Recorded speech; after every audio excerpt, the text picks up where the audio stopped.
Well, we're very, I guess, a unique situation here. We had the opportunity to come on the Dean Lee Research Station, and this tour that we're doing this summer is actually really unique in the fact that we actually have 3 different locations. One location is the Dean Lee Research Station. We also went to a producer's individual farm just north of the station, Mr. Jim Hickman, and actually we have a 3rd location, which is with the contract independent researcher, Dr. Grady Colburn, just south of Alexandria and Cheneyville. So it's not often that you have customers who have the opportunity to see real life situations on a crop tour. It's all about education. That's the bottom line. We want to make sure everyone is on the same page when it comes to recommendations, because there is so much disparity and actually in many situations bad information in the industry through nobody's fault. That's the thing, is just you get a phone call and you hear one recommendation, you might think it's right, but that guy may not be completely dead on. So at this point it gives us as a company an opportunity to really get everybody on the same page and essentially just kind of have a refresher course, not so much from a re-education, but a refresher course in terms of where we position in our products for their best fit on a producer's farm. I think we're going to continue this tour type format.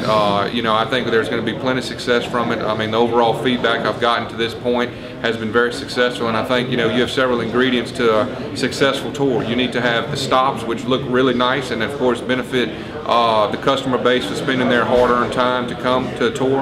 I know many times the worst thing you can possibly do is not have a tour that shows effective treatments and things along those lines. So we work very hard to try to get those things in proper shape, and ultimately, of course, just like I said, benefit that producer ultimately, and while we educate and redistribute education to our customer base. Looking at multiple crops: grain, sorghum, corn, rice, soybeans, and cotton. And we're really looking at an agribusiness approach to the market where we've got crop protection, seeds, and seed care all represented in bringing a portfolio of brands that will be effective and allow our retailers, our consultants, even our plant personnel to better understand our needs and how these new brands may fit into the markets that we're dealing with in the South Delta.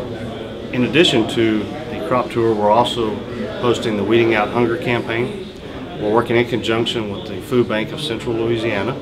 We're wanting to raise awareness of hunger and raise food to be used in that effort.